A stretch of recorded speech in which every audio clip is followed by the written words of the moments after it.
episode 425 of Global from Asia Show and Tell time. Introducing to our new CTO co-founder in our blockchain e-commerce project, introducing some new things, a little bit of a rougher on the edges but meaty on the inside show. Let's tune in. Welcome to the Global from Asia podcast, where the daunting process of running an international business is broken down into straight-up, actionable advice. And now, your host, Michael Michelini. Thank you so much for choosing to listen to, stream, download, watch, read Global from Asia episode 425. We are Global from Asia, global businesses from Asia. It's happening more than ever. Today, we're starting to kind of open the kimono. Remember that from Tim Ferriss?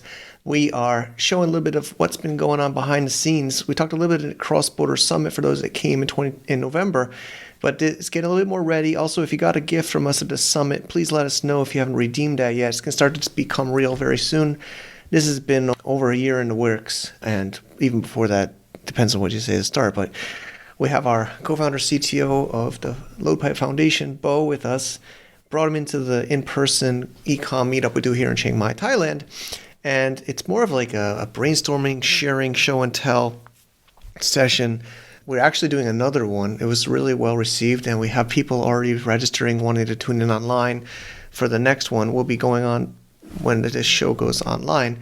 But we're going to start to just kind of talk about what is blockchain crypto and why does it have anything to do with e-commerce. This is like the blue sea. This is so much opportunity. If you enjoy this show, if you are excited about this is a time to start to listen, take some notes, engage. There's going to be so much opportunity if this goes even slightly the way we think it can go. But there's just so many developments here. But we're going to start to show a little bit now, and we're actually already recording another session for future. Putting a lot into this. I hope it's enjoyed by you, and keep an open mind. It's a new thing. Let's tune in to the show at globalfromasia.com/show and tell. Take care. Are you looking for USA banking solutions for your e-commerce business?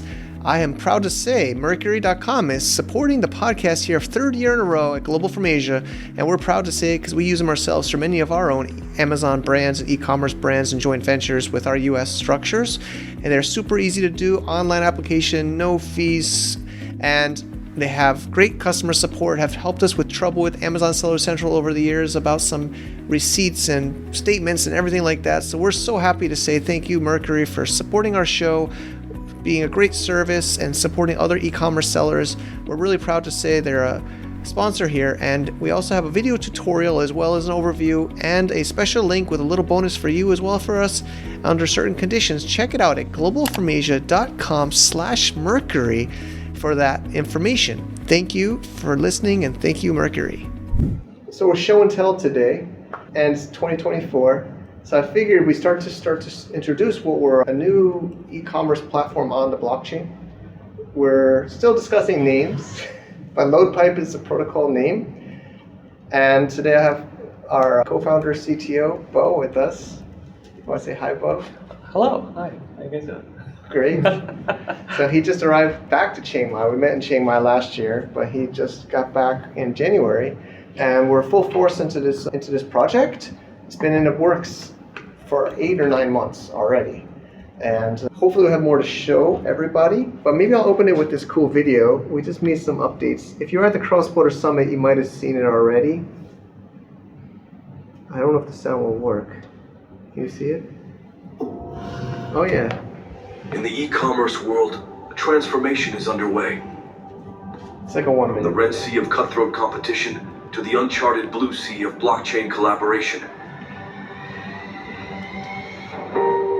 We've all felt it.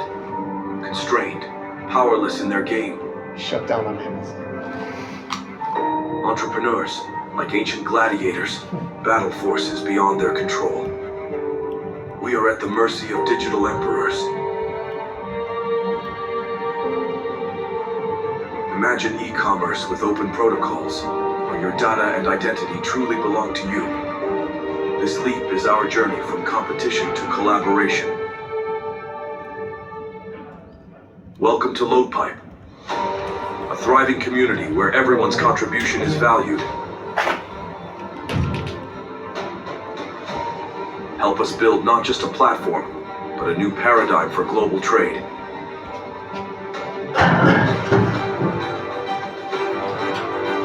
Join us at the forefront of this new era. Be part of the next chapter in global trade.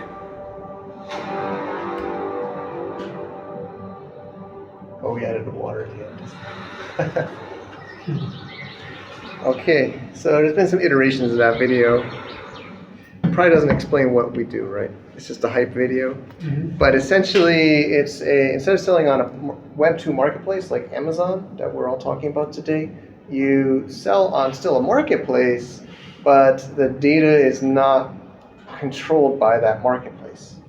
So the core definition that I see between what we call Web 2 and Web 3 is Web 2 is you sign up for a system like Amazon, and then you check a box and you say, I agree to the TOS, the terms of service, right? And nobody reads that, right? It's like impossible to read that, but they use that against us at any time. They can say you broke the terms of service and you violated some term, and we have the right to remove you from this. I'm fighting with it right now with this new product. They lost our shipment. They lost our inbound shipment, and they charged us tons of money, and we used the Vine program, we used all this stuff. They canceled all the orders, they froze everything. It was nothing to do with my fault. We paid the fees, we sent the product. But we have no power. We have no power. So the idea is we're making the first marketplace called Hamza, and Hamza is where you would sign up and list your product. Hello, welcome. Hi. You would list your product, and if you got banned on Hamza, the long-term vision is you would still have your data on chain, your identity, your brand would be on chain, and you could still take that data somewhere else. You could still get censored on the marketplace, but you would be able to still have your identity and have your content to be able to be used somewhere else because it's on a blockchain protocol. And a lot of people say, a lot of you, how many people here, actually it's a good question, how many people here maybe would say you know crypto or use crypto or use, 1, 2, about half, 4 or 5. Do you understand that, there's so many different ways of using crypto but people always joke like, those bored apes, like what's the point of owning a JPEG on the blockchain, right? Like you get airdrops, maybe you get more NFTs, maybe you get access to a Discord. But what we're trying to do is give more utility to blockchain, to crypto. So imagine people buy your product, you could give them maybe in the future an airdrop. You could give them discounts to future products you launch, or even ownership or rights of future profits of your product. This is all possible with blockchain technology. So there's not much still to show, but I would like to know, Bo, do you want to add to what I say, or am I saying it correctly? Yeah, I think, like I said, the first iteration, or like Mike said, the first iteration of what we're building is a thing called Hamza. Hamza is going to be like a pretty focused marketplace, specifically around electronics. Because especially as we're attempting to compete with Amazon, Amazon's pretty large and monolithic. They have, economies of scale that we can't really compete with, but we have buyers who have crypto and want to spend it. And, we have vendors who want crypto in exchange for their goods, right? And so a lot of what I'm trying to understand is just and like Mike said, one of the advantages, I don't know if anybody here is familiar with Lens Protocol. Lens Protocol is a blockchain social media company, right? And basically what they do is they build a subgraph, which is what Mike was talking about, which is a sort of public database. And so this public database, it's a social media profile and all your comments and everything like that. So if you, started making comments about how you were upset with the government of Myanmar, right? And the Thai government decided to ban all those comments, right? Other people would come along and build front ends that make use of that social graph to still display that content, right? And that's sort of the idea here, is that we are agnostic about the kinds of products that can be posted to the public ledger, but we will build a front end that has sort of a governance mechanism and an incentive mechanism to filter which products will be bought and sold in these specific marketplaces according to various, also complying with the legal jurisdictions of the directional sale. And so I guess so that's a long way of saying, yeah, it's a little bit more of an open way to do e-commerce. And I guess my question to you all is what sort of things would you need to see out of a marketplace to truly leave Amazon? Customers. That's it. I mean, that's it. Yeah. If there's people who want to buy and they want to use crypto, you'd be willing to accept it? Yeah, as long as it's worthwhile for me, because Amazon, you just set it up and kind of done. I mean, you got to maintain it, Right. but everyone's there already. Yeah. You just show up to the party. But the only thing I'm worried about with this, I wouldn't say worried, concerned is, not a lot of people know about crypto. And if you guys would start in America, which is pretty crypto friendly, that might be easier, but China is super not friendly with crypto. So any of those supply chains might be a little more difficult as you pay the Chinese in money, but you get crypto and you might be on the hook for that exchange. Right. So one advantage, we didn't talk about it, but there was an acquisition of Purse.io, which is the largest and original tool to buy on Amazon with Bitcoin. Maybe some of you even heard of it. It's been around 9 years. So it has a community or a user base of approximately 500,000 people that have bought on Amazon using Bitcoin. So that's one reason that gave us, at least I think, I'll speak for myself, at least me, the confidence to do this. Because if I had to build a two-sided marketplace from scratch or with our meetup, I would have been a much more difficult thing. So what we're trying to say to sellers like you is we have pool of it's not enough forever, but it's a starting base of potential customers that are using crypto to buy products on Amazon. And now we're moving them off of Amazon because Amazon's also always, the reason Purse had to wind down was Amazon kept blocking them. They didn't want people. They didn't want them for various reasons, which I can get into. So we're trying to make a two-sided marketplace now where they could buy right off the chain and through crypto. So yeah, it's a big, we haven't really, this is maybe the first time especially recording it, putting it online, but we're doing this as like a little focus group before, it's show and tell today, and what I'm really working hard, I still sell on Amazon, and we'll talk about that, but we're working really hard since, especially, we're really formalizing the team and everything this January. So New Year's, we really kicked off hard. We've been working on this about 8-9 months, and more of like a brainstorming and prototyping, but now we are full force into this. And we hope to, by March, have a prototype model beta marketplace to take the bootstrap buyers or these initial buyers and bring some initial sellers and work on this. But again, you don't have to leave Amazon. I'll still sell on Amazon. I'm planning to bring the brands that I sell onto this platform. It's just another channel. But we hope it's a channel that you're open to receiving. And like Bo's main question, the main question is, are you willing or able to receive crypto? And then do you care what kind of crypto would you receive? Are you familiar with like Tether, USDC, or Ethereum, Bitcoin? Would you have preferences of which cryptocurrency you would sell in of your product? Because of course, if you sell in Bitcoin, we all hope it goes up to like $1 million a coin, but it could, it's volatile. So we think people would want to receive like stable coin, which is like USDT or USDC. Or would you be even willing to receive like Bitcoin or Ethereum or others? I wouldn't know yet. And I guess so moving back a bit, assuming we have customers, one of the things I think we probably won't be able to do is shipping logistics. And so I guess we would obviously have a much lower take than Amazon. How much is the fact that Amazon handles shipping logistics worth to you?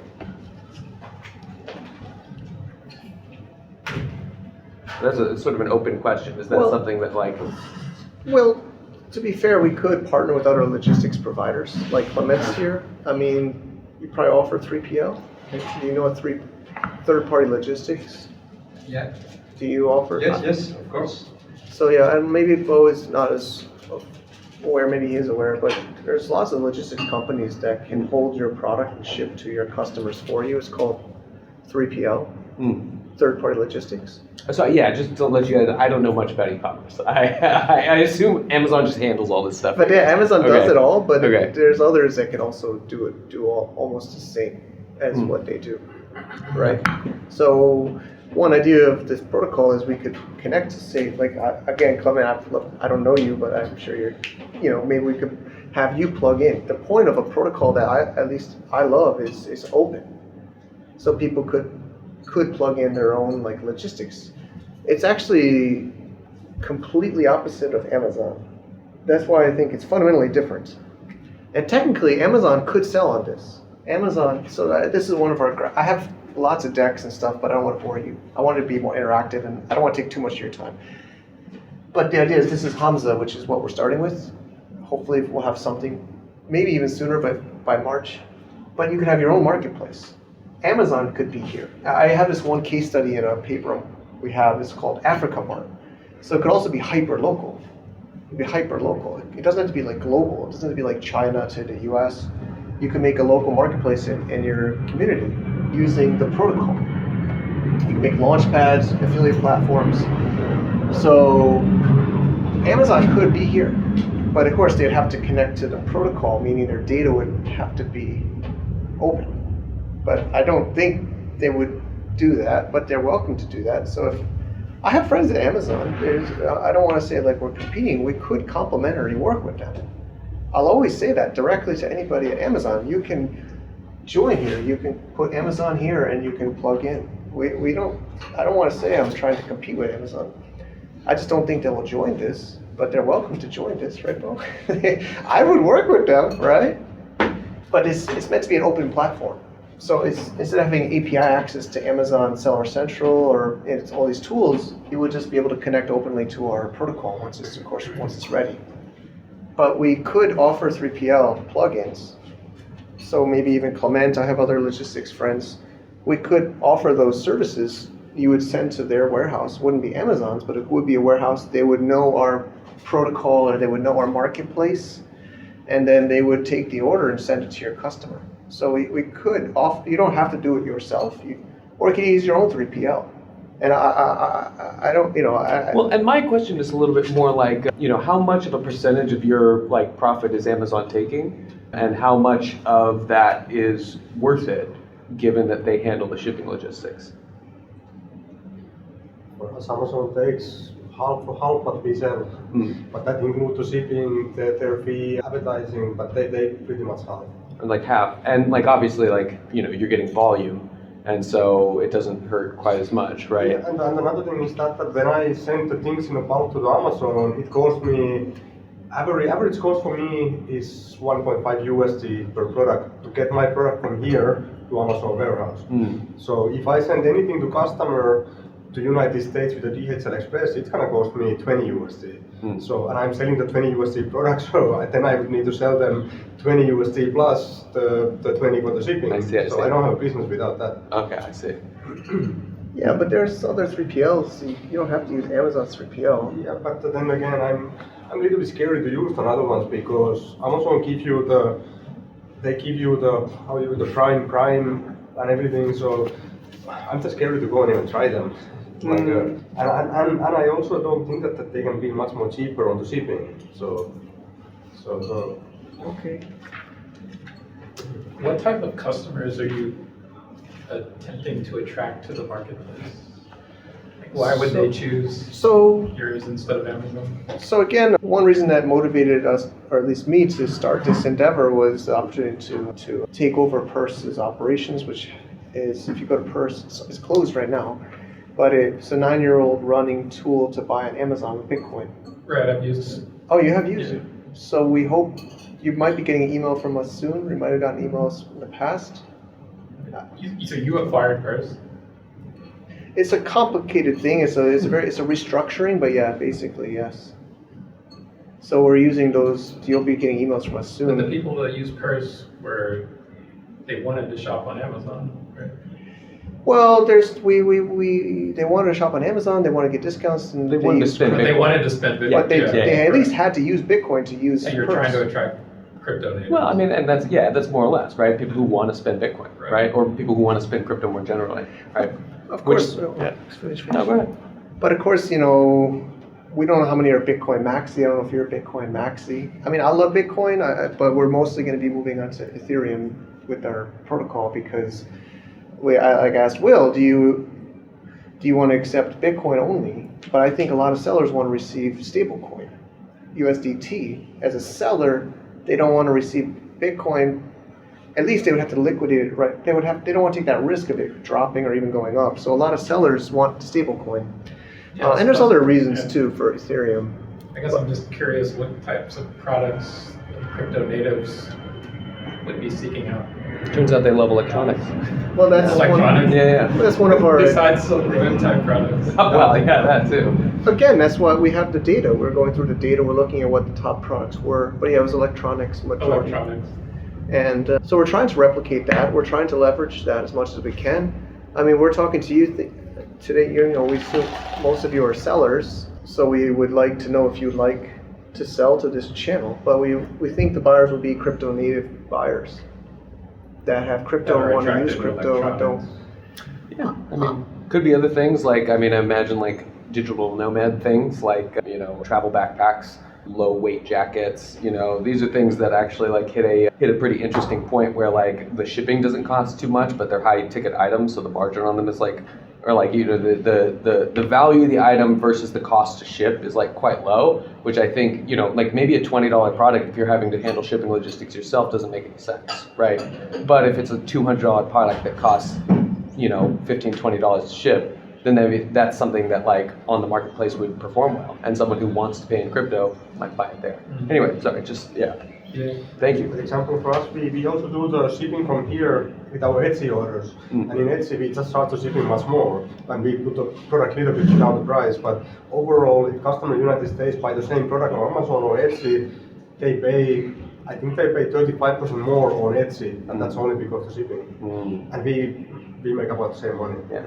Well, see, and this is what I was saying sort of at the beginning, is like, part of what makes Amazon so hard to unseat is they're just like economy of scale, right? Like their total grip of like shipping logistics and, the whole supply chain end to end, they're sort of like global chokehold on e-commerce, right? It's like, it makes them sort of hard to compete against.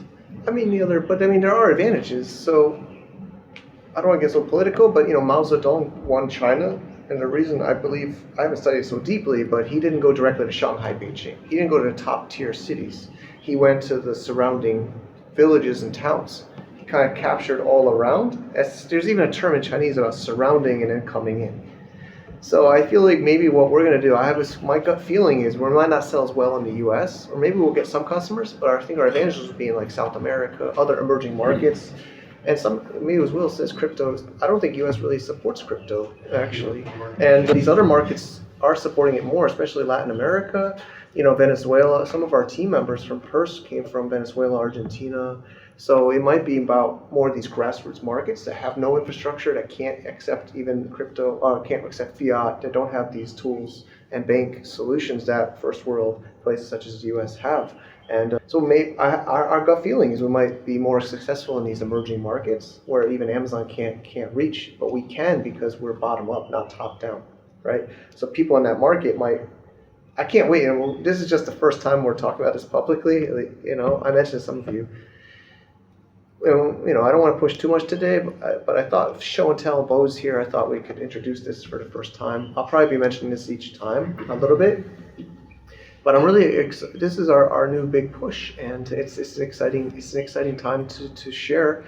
But imagine you can get exposure to new customers. I don't think the current Amazon customers will be our customers on this platform. I think a lot of the Purse users were not in the US. They were outside because they couldn't get an Amazon account easily because Amazon shut down a lot of buyer accounts. I know seller accounts we talk about, but also buyer accounts. And they couldn't easily buy on Amazon. They couldn't easily buy with credit cards, PayPal. So I think a lot of these buyers will be in developing markets. I think today the idea is maybe we can wrap up in the next 5 minutes anyway. I don't want to take too much time, but I want to introduce this today. This will be a main focus for me now. It's going to be more of my main work, my main job. I'll still be involved in the Amazon brands, but we have a great team that I've built over the last few years to help manage our own brands. Actually, if somebody here wants to help us with our own brands, we're looking for some people in our Amazon brand division to help us. But any last questions or feedback about this? The idea is it's another channel. You don't have to stop selling at Amazon. You have to stop selling at Etsy. It's just another channel. It's just another channel. And the reason, of course, you want customers, but hopefully you would also maybe have a new way to reach a new potential buyer. And I have a draft on my computer called Converting Web 2 e-commerce brands to Web 3. Although I'm getting words that Web 3, I'm not using the most up-to-date words, but I believe the future is blockchain. And I really want to continue the idea of Purse, which was to give real utility to Bitcoin, I think, or blockchain, or crypto.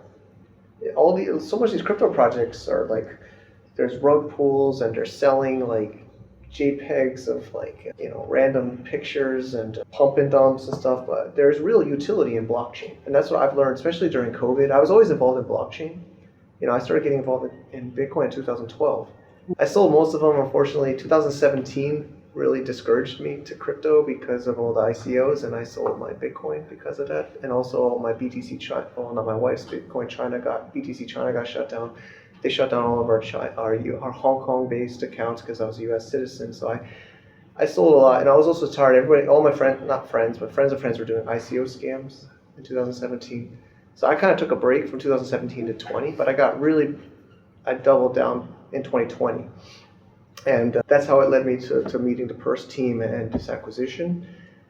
And I really want to continue the legacy of Purse, which is to give utility to blockchain. I think a lot of people see it just as like some way to do investing or speculating. But I used Bitcoin in 2012, 2017 as a way to do cross-border payments into China. I used cross-border payments. I have podcasts on Global from Asia in 2013 about using Bitcoin for paying into China with Larry Libra. I'm still online. I've interviewed many people about Bitcoin for cross-border payments.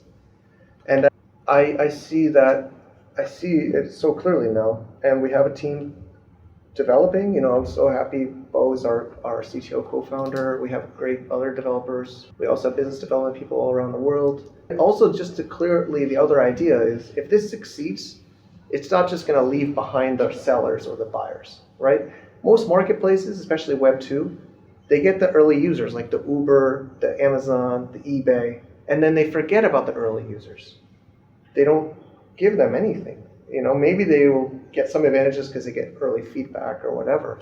But for us, we all grow together. And that's really my favorite thing. Like these meetups, I love doing these meetups, right? I love doing events, I love doing community.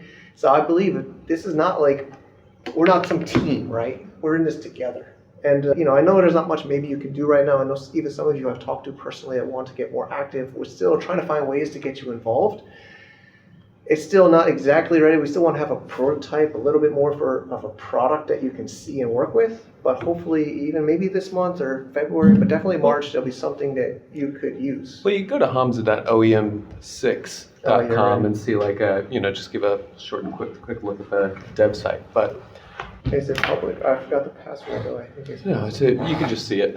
Again, pretty standard marketplace. We're trying to minimize the amount of things that look different between this and like an Amazon. This one doesn't have quite all the this one's built in WordPress. We're moving to a React design, which is a little bit more crypto functionality. But and these are all dummy products in there right now. But yeah, that's sort of what it'll look like. But yeah, before I go, because I gotta go do a little bit more coding today. Any final questions, thoughts, feedback? I would love to hear anything that y'all have to criticisms. How would you refund?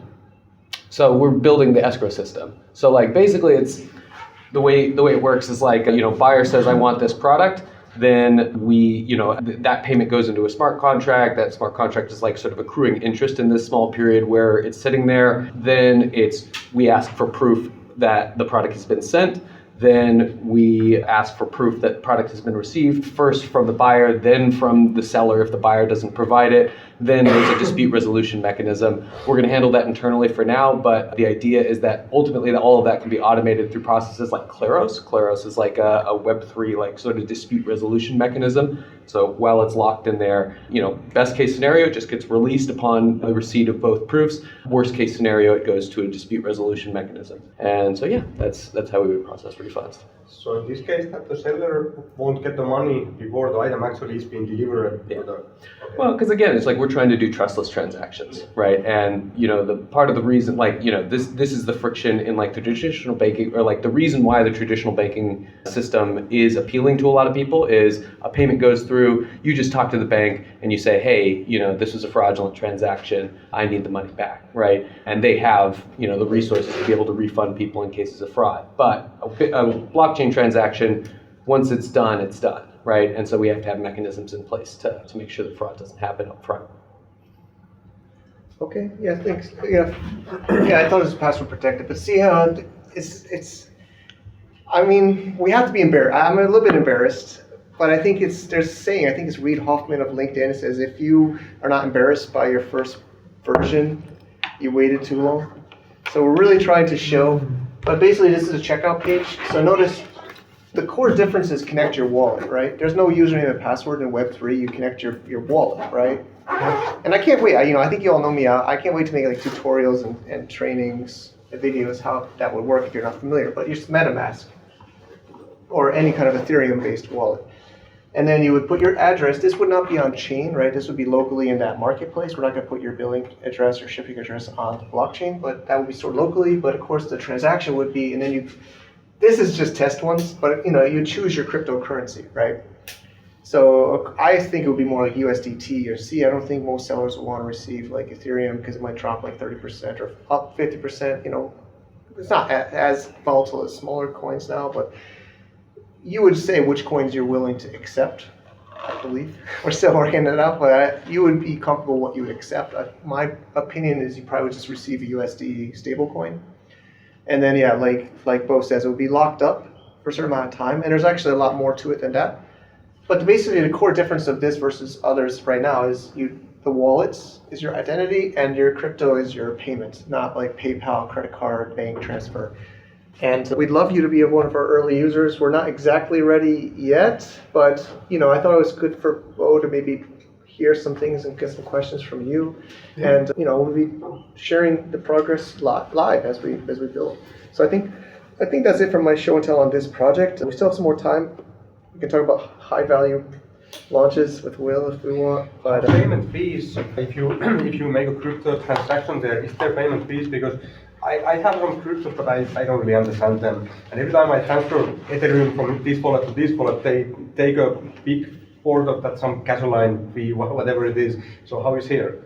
So we'll likely be using Optimism as our app chain. And so that's layer 2, which means fees are really low. So a lot of this is like down the road, but like we'll also likely end up having an account abstracted sort of architecture, which means that we'll just be paying fees out of a gas payer. So it'll feel like no fees at all. The account abstraction also allows us to do like login with social, so people won't even know that they have sort of like a crypto wallet if we want to start onboarding people who exist outside of the crypto sphere. Again, sort of initial customers, crypto natives, but after a while we'll onboard real people, who don't have crypto natively, and we'll be able to onboard them with like credit cards, for instance, where they can like load up a wallet in the back end that they won't even realize is a wallet, pay with that like sort of fiat money in a gasless way on an L2 environment. So again, all of that sort of complexity will be abstracted away in the experience of just like, hey, I want an Apple Pencil, and then they buy it, and then the shipping happens. And again, we have this like sort of escrow system,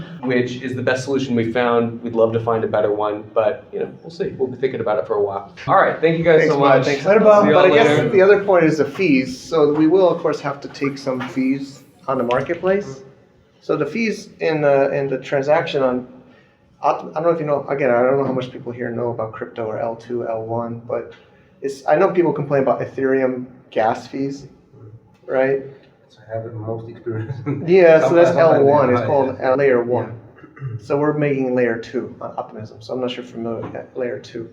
So layer 2 it trades off on decentralization because it's a little bit more centralized, but it's much cheaper fees. So they're talking about 2-3 cents US. Okay. But that's just the gas fee. But of course, the platform has to make some money, but we're not going to take 50% like Amazon, obviously.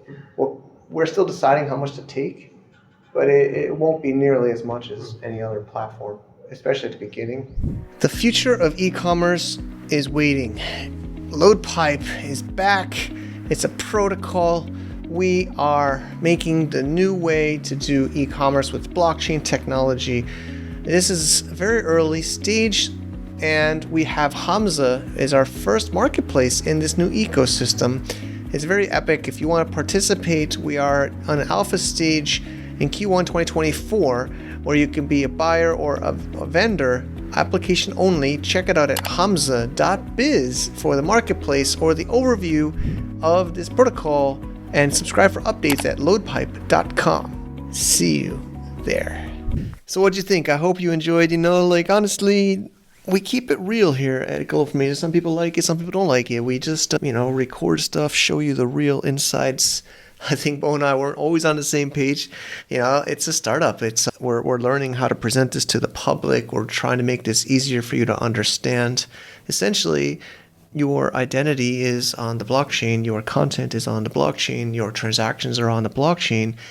Marketplaces or me or others cannot get in the middle of that. It's you and the blockchain working together. Very early stage. We're releasing a testnet this week.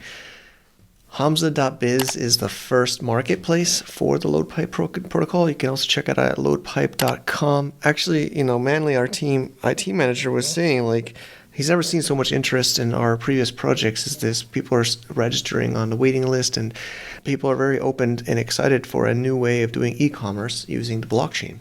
It's totally blue ocean.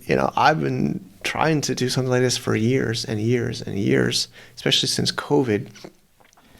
We're not sure where this is going to go. This is, a fundamental change in my career, in my life, in this community, in this content.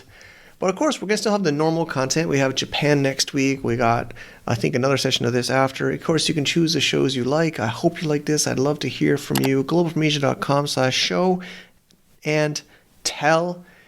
See you in the next show. Bye-bye. To get more info about running an international business, please visit our website at www.globalfromasia.com. That's www.globalfromasia.com. Also, be sure to subscribe to our iTunes feed. Thanks for tuning in.